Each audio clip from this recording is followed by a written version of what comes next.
హెబ్రీయులకు రాసిన పత్రిక 4వ అధ్యాయం. ఆయన యొక్క విశ్రాంతిలో ప్రవేశించుదుమను వాగ్దానము ఇంకా నిలిచి ఉండగా, మీలో ఎవడైనను ఒకవేళ ఆ వాగ్దానము పొందకుండా తప్పిపోవునేమో అని భయము కలిగి ఉందము. వారికి ప్రకటింపబడినట్లు మనకును సువార్త ప్రకటింపబడెను, దాని వారు వినిన వారితో విశ్వాసము గలవారై కలిసి ఉండలేదు గనుక విన్న వాక్యము వారికి నిష్ప్రయోజనమైనదాయెను. కాగా జగత్ పునాది వేయబడినప్పుడే ఆయన కార్యములన్నీ సంపూర్తి అయ్యున్నను. ఈ విశ్రాంతిని గూర్చి నేను కోపముతో ప్రమాణము చేసినట్టు వారు నా విశ్రాంతిలో ప్రవేశింపరు అని ఆయన చెప్పిన మాట అనుసరించి విశ్వాసులమైన మనము ఆ విశ్రాంతిలో ప్రవేశించుచున్నాము.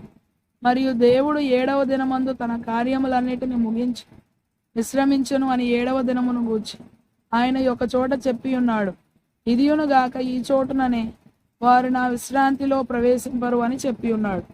కాగా ఎవరో కొందరు విశ్రాంతిలో ప్రవేశించుదురను మాట నిశ్చయము గనుకను, ముందు సువార్త వినిన వారు అవిధేయత చేత ప్రవేశింపలేదు గనుకను, నేడు మీరాయన మాట వినిన ఎడల మీ హృదయములను కఠినపరచుకొనకుడని వెనుక చెప్పబడిన ప్రకారం ఇంతకాలమైన తరువాత దావీదు గ్రంథములో నేడని ఒక దినమును నిర్ణయించుచున్నాడు.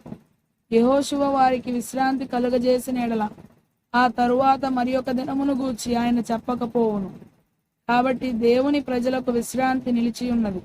ఎందుకనగా దేవుడు తన కార్యములను ముగించి విశ్రమించిన ప్రకారము ఆయన యొక్క విశ్రాంతిలో ప్రవేశించిన వాడు కూడా తన కార్యములను ముగించి విశ్రమించును. కాబట్టి అవిధేయత వలన వారు పడిపోయినట్లుగా మనలో ఎవడును పడిపోకుండా ఆ విశ్రాంతిలో ప్రవేశించుటకు జాగ్రత్త పడుదాం. ఎందుకనగా దేవుని వాక్యము సజీవమై బలము గలదై రెండంచులు గల ఎటువంటి ఖడ్గము కంటెను వాడిగా ఉండి ప్రాణాత్మలను కీళ్లను మూలుగను విభజించునంత మట్టుకు దూరుచు హృదయం యొక్క తలంపులను ఆలోచనలను శోధించుచున్నది. మరియు ఆయన దృష్టికి కనబడని సృష్టము ఏదియూ లేదు. మనమెవనికి లెక్క యొప్ప చెప్పవలసి ఉన్నదో ఆ దేవుని కనులకు సమస్తమును మరుగులేక తేటగా ఉన్నది. ఆకాశ మండలము గుండా వెళ్ళిన దేవుని కుమారుడైన యేసు అను గొప్ప ప్రధాన యాజకుడు మనకు ఉన్నాడు గనుక మనము ఒప్పుకొనిన దానిని గట్టిగా చేపట్టుదము.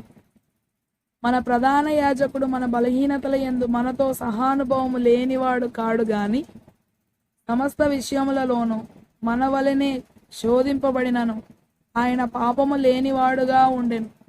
గనుక మనము కనికరింపబడి సమయోచితమైన సహాయము కొరకు కృప పొందునట్లు ధైర్యముతో కృపాసనమునొద్దకు చేరుదము.